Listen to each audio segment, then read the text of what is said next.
زدني علما.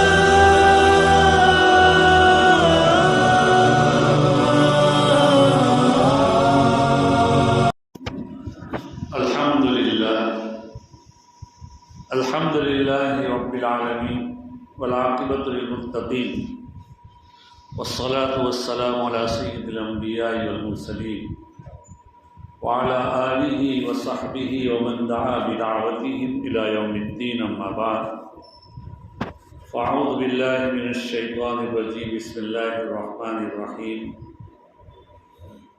وَلَقَدْ أَرْسَلْنَا رُسُلًا مِّن قَبْلِكَ وَجَعَلْنَا لَهُمْ أَزْوَاجًا وَذُرِّيَّةً. وقال تعالى: سبحان الذي خلق الأزواج كلها. وقال النبي صلى الله عليه وسلم عن أبي أيوب رضي الله تعالى عنه قال: قال رسول الله صلى الله عليه وسلم: أربع من سنن المرسلين الحياء والتعطر والسواك والنكاح. رواه الترمذي. صدق الله مولانا العظيم وصدق رسوله النبي الكريم ونحن على ذلك لمن الشاهدين والشاكرين والحمد لله رب العالمين. بزرگان محترم، عزیز و دوستو، دنیا میں حق تعالی شانہ نے ہر چیز کا ایک جوڑا بنایا ہے.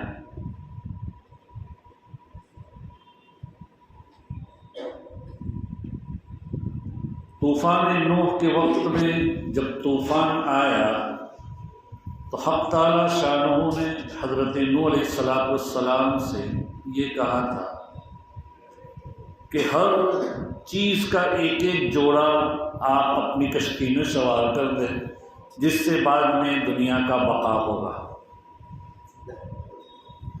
انسانوں کے اندر بھی اللہ نے جوڑے پیدا کیے ہیں، مرد اور عورت کی شکل میں، اور ہر مرد اور ہر عورت یہ ایک جوڑا ہے کسی نہ کسی کا. یہ اللہ کی بہت بڑی نعمت ہے. اللہ کی جتنی بھی نعمتیں ہیں ان نعمتوں سے ہم کس طرح فائدہ اٹھائیں یہ سوچنا چاہیے. خود اللہ تعالیٰ کی ذات سے ہم کیسے فائدہ اٹھائیں. اللہ کی عبادت کے ذریعے، اللہ کے رسول کے بتائے ہوئے طریقے کے ذریعے ہم فائدہ اٹھائیں، اپنی آخرت بنائیں. دنیا میں انسان کو حق تعالی شانہ نے پیدا ہی اس لیے کیا ہے کہ اپنی عبادت کے لیے. ما خلقت الجن والانس الا لیعبدون کے اندر یہی بتایا گیا ہے کہ میں نے انسانوں اور جناتوں کو اپنی عبادت ہی کے لیے پیدا کیا ہے.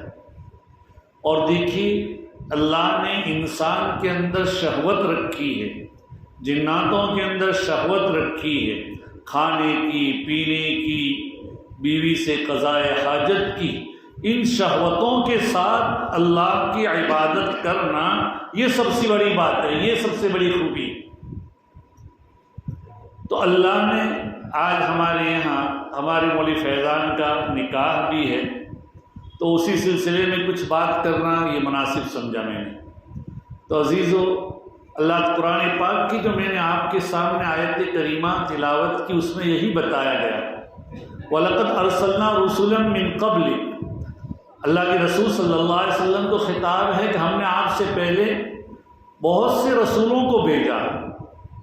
حدیث پاک میں بعض روایات سے معلوم ہوتا ہے کہ اللہ تعالیٰ نے 315 اور ایک روایت سے 313 رسولوں کو بھیجا اور 124 انبیاء کرام علیہ السلام کو بھیجا. اور حق تعالی شانہ نے آگے فرماتے ہیں: وَجَعَلْنَا لَهُمْ أَزْوَاجًا وَذُرِّيَّةً. ہم نے ان کے بھی جوڑے پیدا کیے، ان کی بھی اولاد دی.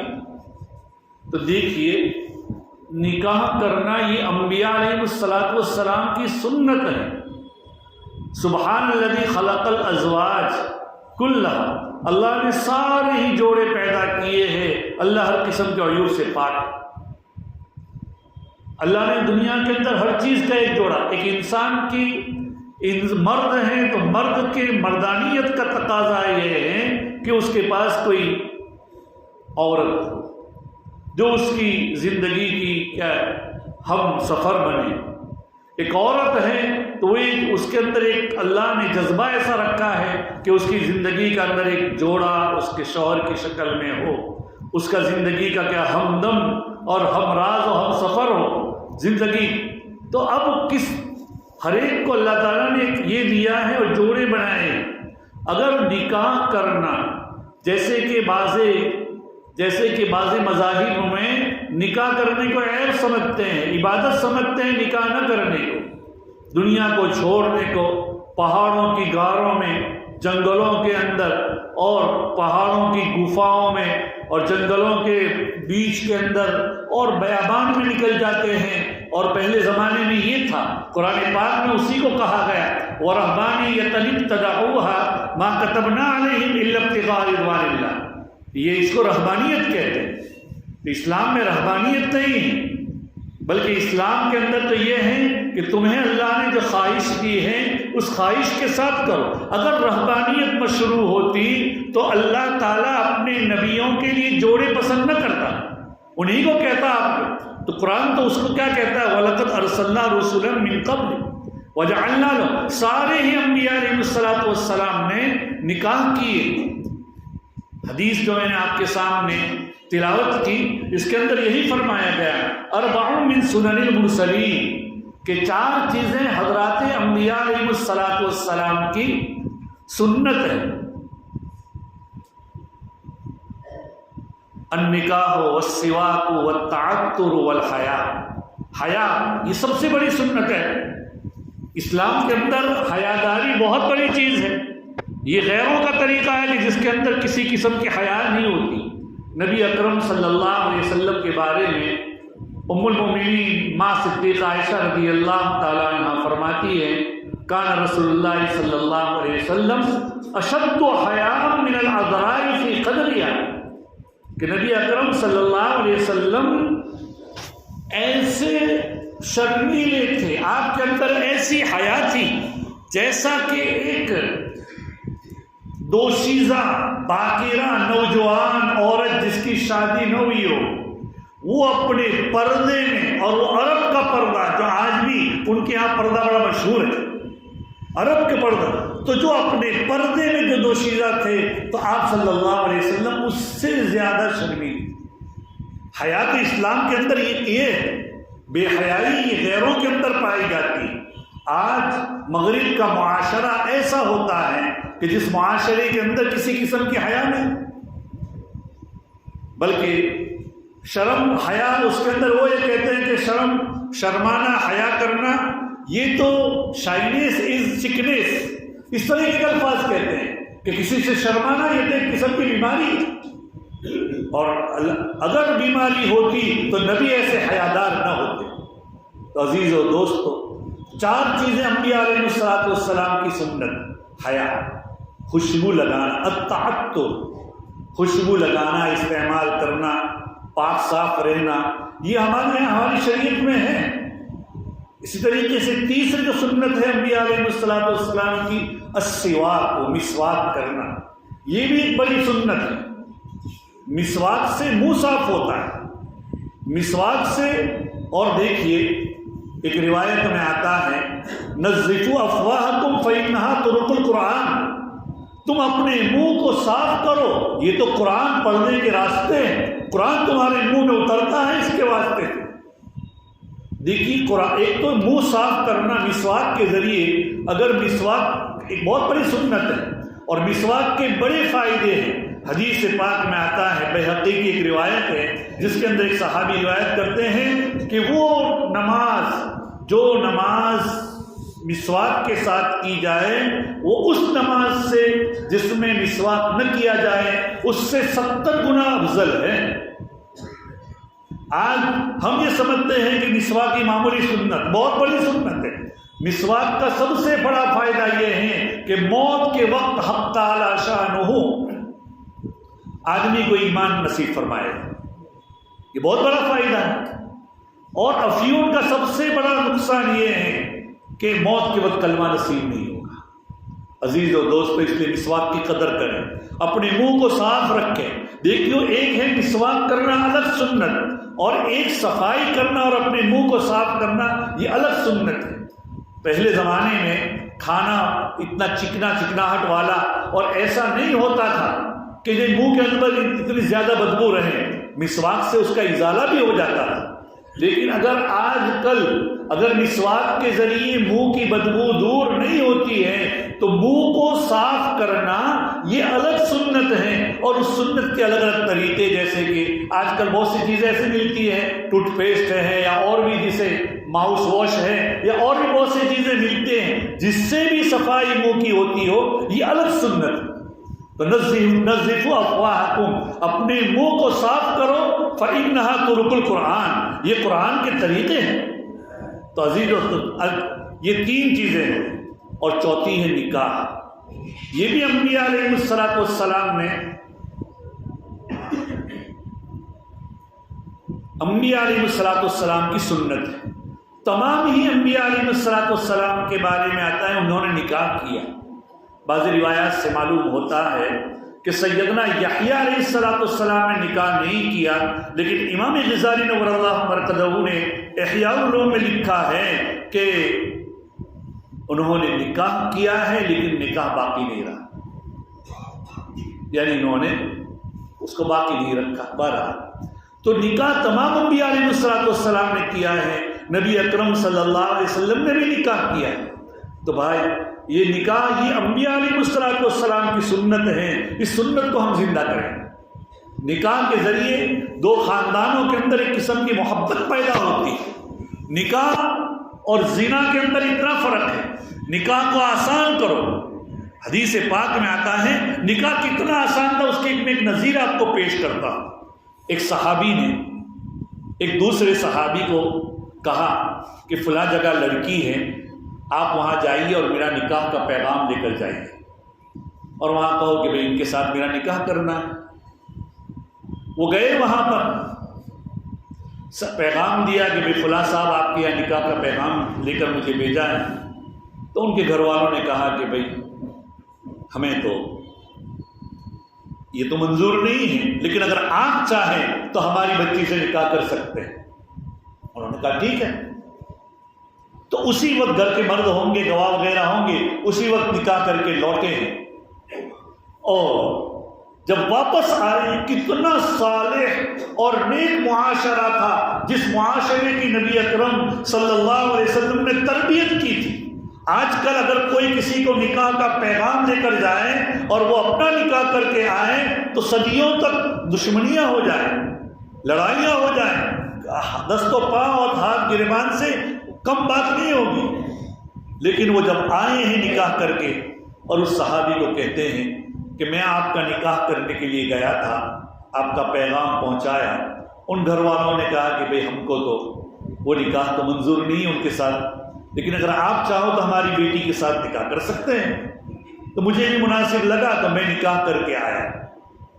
دیکھیے میں آگے وہ کہنا چاہتا ہوں، وہ صحابی جنہوں نے نکاح کا پیغام لے کر بھیجا تھا، انہوں نے کیا جملہ کہا؟ اب مجھے معاف کرنا کہ جو لڑکی تمہاری تقدیر میں تھی اس کی طرف میری نظر تھی۔ کیسا صالح معاشرہ تھا، نبی اکرم صلی اللہ علیہ وسلم نے کیسی تربیت کی تھی، ان کے دلوں کے اندر کسی قسم کا کاٹ اور کینہ، بغض اور دشمنی نہیں تھی، اس لیے اس صحابی نے بھی ایسا کیا۔ عزیز و دوستو، یہ نکاح اتنا آسان کر، نکاح جتنے نکاح آسان ہوگا اتنا زینا مشکل ہو جائے گا، اور اگر زینا یعنی بدکاری اتنے مشکل ہو جائے گا، اور جتنے نکاح مشکل ہوں گے اتنا کیا ہے نکاح، جتنا نکاح مشکل ہوگا اتنا زنا آسان ہو جائے گا۔ دیکھیے ایک انگریز کا واقعہ ہے، میرے سامنے وہ انگریز کا واقعہ ہے۔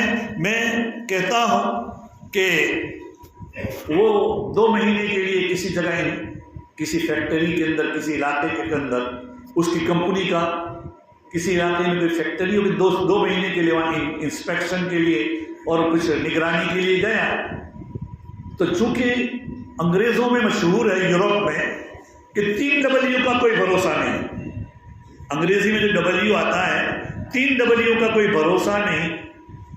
ورک یعنی ملازمت کا، کام کا، ویدر کا یعنی موسم کا کہ ابھی بہت دھوپ لگ رہی ہے، 2 منٹ کے بعد بادل آ جائے گا اور چوتھی منٹ میں بارش ہوگی اور اس کے بعد 10 منٹ کے بعد دوبارہ دھوپ نکل آئے گی.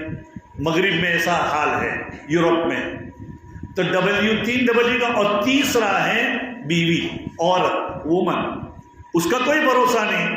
صبح میں وہ کس کے ساتھ ہے، کسی کے ساتھ ہے، شام کو کسی کے ساتھ ہے. وہ علامہ سعدی نور اللہ مرقدہ برد مزعو کہتے ہیں نہ لائق بود عیش با دل برے، نہ لائق بود عیش با دل برے کہ ہر بام دادش بود شوہرے، کہ اس محبوبہ کے ساتھ نکاح اور زندگی گزارنا درست نہیں ہے، روا نہیں ہے، اور کیا ہے، جائز نہیں ہے جس کا ہر شام کو ایک شوہر ہو. تو وہاں یہ حال ہوتا ہے. تو کسی نے اس کو کہا کہ بھائی تمہاری بیوی بھی کسی اور کے ساتھ چلے جائے گی، تم 2 مہینے کے لیے آئے ہیں. تو اس نے کہا وومن آر لائک بسز، عورت تو بس کی طرح ہے. If you miss one take other one. عورت تو بس کی طرح ہے، ایک بس چک جاؤ دوسری بس اختیار کر لو. یہ ان کے یہاں کی بے حیائی کا اور ان کے یہاں کے معاشرے کا یہ حال ہے. اسلام کے اندر یہ بات نہیں ہے. اسلام کے اندر تو کیا نکاح کی بڑی ایک ذمہ داری دی. زنا کے اندر 2 مرد اور عورت نے اپنی خواہش پوری کی، تو کون میں کون. اسلام میں بیوی شوہر کے لیے کیا ہے، ایک پردہ ہے. ہن لباس لکم وانتم لباس لہن. تم اس کے کیا ہے لباس ہو، وہ تمہارے عیوب کی پردہ داری کرے، وہ تمہاری زندگی تمہارا ایک کپڑا بن جائے اور تمہارے لیے کیا ہے زندگی کی راہ کے اندر ایک شریک حیات بن جائے. یہی مرد کے لیے اور عورت کے لیے کہا گیا. تو اسلام تو یہ کہتا ہے. اور غیر اچھا، اور مرد کو عورت کا ایک ذمہ دار بنایا، اس کی زندگی کا ایک ساتھی بنایا، اس کے کھانے پینے کا، اس لیے کہ وہ صنف نازک ہے، اس کی یہ ذمہ داری عطا کی. اس لیے عزیز و دوستو ضرورت ہے اس بات کی کہ ہم نکاح کی اہمیت سمجھیں اور اپنے نکاح کو. حدیث پاک میں آتا ہے اللہ کے رسول صلی اللہ علیہ وسلم نے فرمایا ان اعظم النکاح برکتاً ایسرہ مؤونۃ. سب سے بڑا برکت والا نکاح وہ نکاح ہے جو سب سے کم خرچ والا، سب سے بس اس کے اندر لاگت ہو. صحابہ نے ایسے نکاح کیا تھا. کوئی نکاح کے لیے باقاعدہ اس طریقے سے نہیں ہوتے جیسے ہمارے یہاں بعض مرتبہ ایسا نکاح اس طریقے سے ہوتے ہیں کہ ہوائی جہاز کے اندر، ہیلی کاپٹر کے اندر نکاح کرتے ہیں، بعض ہاتھی کے اوپر بیٹھ کر آتے ہیں. ایک واقعہ یاد آ گیا، ایک جگہ کا پاکستان کا واقعہ ہے. بڑے مالدار تھے لڑکی والے اور لڑکے والے دونوں.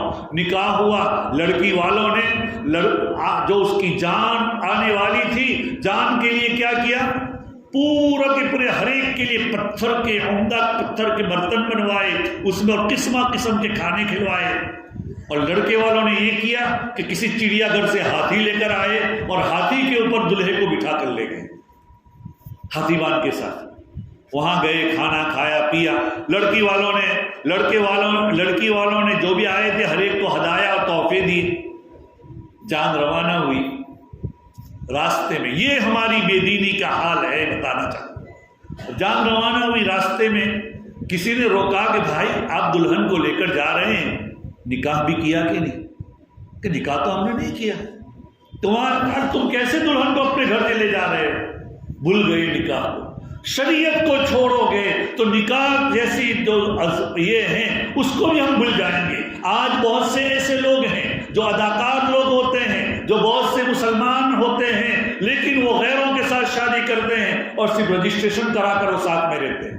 عزیزو یہ نکاح نہیں، یہ صفاح ہے. یہ کیا ہے؟ یہ ایسا طریقہ ہے کہ جس طریقے کو غیروں کا ایجاد کردہ طریقہ ہے، اس سے نکاح صرف رجسٹر کرانے سے نکاح نہیں ہوتا، اس کے لیے ایجاب و قبول اور گواہوں کا ہونا ضروری. زمانے جاہلیت میں 4 قسم کے نکاح ہوتے تھے. بخاری شریف کی ایک روایت ہے کہ زمانے جاہلیت میں 4 قسم کے نکاح ہوتے تھے. ایک نکاح تو جو آج کل ہمارا ہوتا ہے، وہ ایک نکاح وہ ہوتا تھا کہ ایک آدمی کی بیوی ہے، ایسی بے حیائی کا معاشرہ تھا ان کا اور دین سے دوری کا معاشرہ تھا۔ ایک نکاح کا وہ طریقہ تھا کہ آدمی میاں بیوی ہے، لیکن آدمی یہ سمجھتا ہے کہ فلاں پہلوان یا فلاں معزز خاندان کا آدمی بہت بڑا آدمی ہے تو میرے بچے ایسے ہونے چاہیے، تو نعوذ باللہ آدمی اپنی بیوی کو اس کے پاس کئی دنوں تک بھیجتا تھا، وہ اس سے قضاء حاجت کرتا، اور جب اس کو استقرار یعنی بچہ پیدا ہونے کی علامت ہوتی تو بیوی گھر آ جاتی۔ یہ کیوں کیا جاتا؟ وہ کہتے ہیں نجابت ولد کے لیے، بچہ بہت عمدہ پیدا اس لیے۔ تو یہ ایک نکاح کا طریقہ تھا۔ حدیث پاک میں اللہ کے رسول نے فرمایا دوسرا ایک طریقہ۔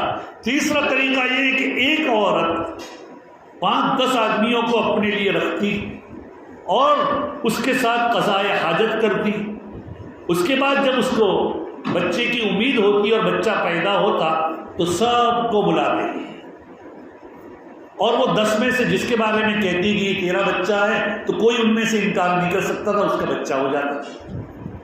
چوتھا نکاح کا طریقہ یہ ہوتا جیسے آج کل بہت سے کوٹھے اور غلط کار کرنے والی عورتیں ہوتی ہیں، ایسے ایک عورت کے پاس جو چاہے وہ جا سکتا تھا، لیکن کوئی بھی انکار، اگر اس کو بچہ پیدا ہو تو قیافہ شناس یعنی جو ہاتھ انگلیوں کو اور پیروں کو اور اعضائے بدن کو دیکھ کر وہ عورت اپنا حساب رکھتی کہ میرے ساتھ کس نے ایسی غلط کاری کی ہے، ان میں سے جس سے ملا ہوا ہوتا کہتے کہ اس کا بیٹا ہے، وہ انکار نہیں کرتا۔ یہ طریقہ جب اسلام آیا تو اللہ کے رسول صلی اللہ علیہ وسلم نے سارے طریقے باطل کر دیے اور کہا کہ نکاح وہی ہے جو انبیاء علیہ السلام کا طریقہ ہے، اسی طریقے کے ساتھ نکاح کیا جائے گا، اور طریقہ اختیار نہ کیا جائے۔ خلاف پیغمبر کسے رہ گزیر، ہرگز بمنزل نخواہد رسید، نبی کے طریق کے علاوہ کوئی اور طریقہ اختیار کرے گا تو وہ اپنی منزل کے اوپر نہیں پہنچ پائے گا۔ تو عزیز و دوستو، یہ نکاح کے بارے میں کچھ باتیں تھیں۔ نکاح اپنے آسان کرو، نکاح اپنا یہ کرو۔ نکاح کے اندر ہمارے حضرت شیخ یونس صاحب نور اللہ مرقدہ برد مزدو کہتے تھے کہ نکاح میں 3 نیت کریں۔ نکاح کرنے والے کی کیا نیت ہو؟ ایک نیت تو یہ تحسین نفس کہ اپنے نفس کی حفاظت کروں گا، غلط کاری سے رک جاؤں گا اور میرا نفس کیا محفوظ ہو جائے گا، اور دوسری جگہ میرا ایمان کامل ہو جائے گا۔ دوسری نیت اتباع سنت، میرے نبی کی سنت، اور میں نے ابھی بتایا کہ سارے ہی انبیاء نے نکاح کیا ہے تو میرے نبی کی سنت ہے، میں اس سنت کو کیا ہے عمل کر رہا ہوں۔ اور تیسری نیت تکثیر امت، یعنی میرے نبی اکرم صلی اللہ علیہ وسلم کی امت کا بڑھاوا ہو، امت میں لا الہ الا اللہ کہنے والے اور محمد رسول اللہ کہنے والوں کی کیا اقلیت ہو۔ ممکن ہے کہ اسی نیت سے اگر نکاح کیے جائیں تو ساری چیزیں نکاح میں برکت بھی ہوگی، اور انشاءاللہ بہت جلد اللہ اولاد سے نوازے گا۔ حق تعالی شانہ ہمیں نبی اکرم صلی اللہ علیہ وسلم کے طریقے کے مطابق چلنے کی توفیق نصیب فرمائے۔ وآخر دعوانا الحمدللہ رب العالمین۔